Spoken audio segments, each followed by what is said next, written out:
네, 여러분 오늘도 여러분의 귀한 시간을 우리 청년부 예배에 함께 하게 하셔서 너무나도 감사드립니다. 네, 여러분의 일주일에 10분을 하나님한테 투자하면 하나님께서 여러분의 그 10분의 그 가치보다 훨씬 더 큰 축복으로 여러분의 삶 속에서 말씀으로 삶으로 계속해서 축복하시고 인도하시는 줄로 믿습니다. 자, 오늘 우리 말씀에서 보면은 하나님께서 사무엘아 사무엘아 하고 부르시는 거 여러분들이 다 알고 있죠. 자, 나를 부르시는 목소리를 우리가 듣는 거예요. 우리의 예배의 시간은 나를 부르시고 내 이름을 부르시는 하나님의 목소리를 듣는 시간인데, 이 말씀을 듣는 우리는 축복받은 하나님의 자녀예요. 그러니까 우리가 사무엘아 요 하시는 하나님의 음성을 들을 수 있으면 이거는 구원의 부르심, 우리를 사랑하시는 그 음성을 듣는다라고 할 수 있습니다. 그런데 오늘 하나님께서 또 다른 하나의 부르심에 대해서 이야기를 하세요. 자, 엘리를 어떻게 부르셨습니까? 엘리를 다 부르실 때 그때 듣는 자마다 두 귀가 울린다라고 얘기를 해요. 두 귀가 울린다라는 거는 이게 공포, 두려움, 그런 것을 의미하는 것입니다. 자, 엘리처럼 말씀 속에 있지 않으면 나를 부르시는 하나님의 음성이 공포와 두려움을 주는 음성이 되는 거고, 사무엘처럼 하나님의 말씀 속에 있으면 나를 부르시는 하나님의 음성은 구원의 음성이고 사랑의 음성이에요. 어제 저희가 이제 임원들이랑 식사를 하면서 그 얘기를 했어요. 어쩌다가 이 얘기가 나왔어. 어렸을 때 아빠 이제 돈을 몰래 이제 가져간 이야기를 잠깐 했어요. 자, 저도 어렸을 때 아빠 지갑에서 10,000원을 꺼내간 적이 있거든요. 근데 내가 그 10,000원을 꺼내갔는데 멍청하게 그 돈을 쓰고 남은 돈을 가방에다 넣어놓은 거야. 근데 엄마가 가방 열어봤는데 돈이 있네. 너 이 돈 어디서 났어? 그 순간부터 저는 아빠가 들어올 때까지 계속 두려움에 있었어요. 왜냐면은 아빠가 이제 때리는 거 담당이니까 들어오면은 아빠한테 이제 혼날까봐, 맞을까봐 두려움 속에서 내가 아빠를 기다리고 있는 거예요. 그러면은 집에 들어오면서 문을 열면서 죄재민 하는 그 음성이 나에게는 공포의 음성이잖아요. 그쵸? 그런데 만약에 내가 시험을 보고 왔는데, 제가 초등학교 2학년 때 한번 올백을 맞아본 적이 있거든요.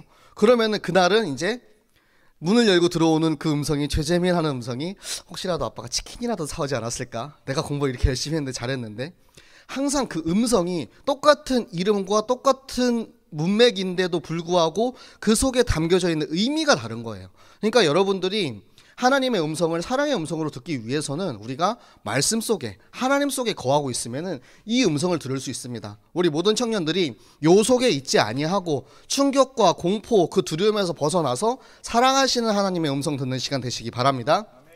자, 그래서 하나님께서는 우리에게 사무엘이 하나님과 함께해서 그의 말이 하나도 땅에 떨어지지 않는다라고 말씀을 하고 계세요. 이 그의 말이 뭐냐면, 하나님의 말씀을 사무엘은 대신 전했다, 대언했다라는 거예요. 그러니까 사무엘의 말이 떨어지지 않았던 최고의 요령이 뭐냐, 최고의 비밀이 뭐냐면, 하나님께서 하시게 하는 말씀을 나는 전달만 하게 되었다. 그렇기 때문에 그 말이 절대 떨어지지 않았다. 우리가 여러 가지 일을 하다 보면, 저도 사역을 하다 보면 내 생각과 내 말대로 막 하고 싶을 때가 많아요. 그런데 하나님께서는 사무엘에게 이미 방법을 알려주셨잖아. 다른 게 아니고, 내 말이 아니고, 내 생각이 아니고, 오직 하나님의 음성만 가지고, 하나님의 말씀만 가지고 우리가 무슨 일이든 하면은 절대 그 말씀은 실패하지 않는다, 절대 땅에 떨어지지 않는다라고 말씀을 하고 계십니다. 그것을 우리 성경 구절에는, 자, 하나님께서 실로에서 하나님의 말씀을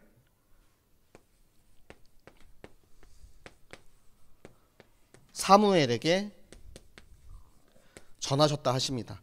자, 실로는 우리의 성전 교회입니다. 교회에서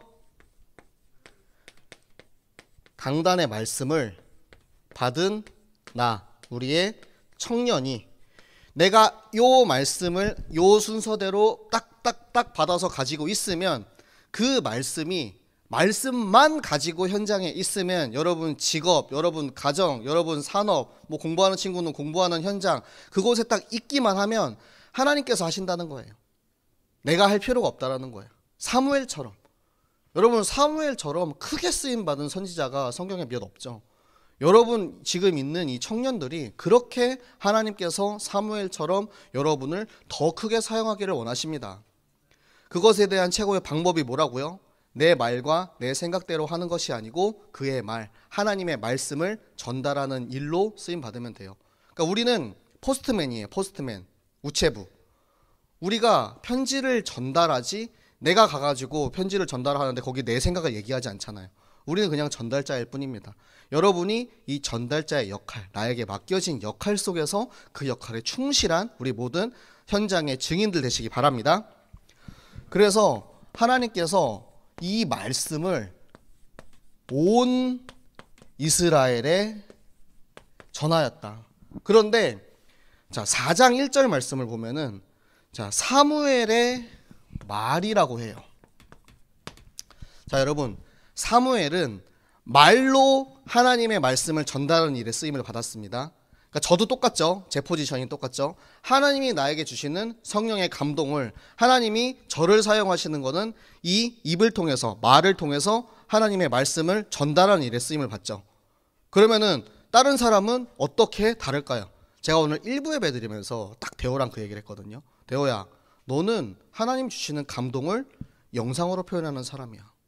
그러면 네 동생 유진이는 어떡하겠니? 하나님의 말씀을 음악으로 표현하는 사람이야. 그러면 나는 말로 표현하는 사람. 각자 하나님이 나에게 주신 그 말씀이 다 있어요. 내게 주시는 성령의 감동이 있는데 그러면은 우리 청년의 현장에서 나는 무엇으로 이 하나님의 말씀을 표현할 수 있을까? 요것을 찾는 것이 바로 청년 성경학교 응답입니다. 여러분의 것을 찾으시기 바랍니다. 다 주셨어요. 누구에게나 다 주셨어.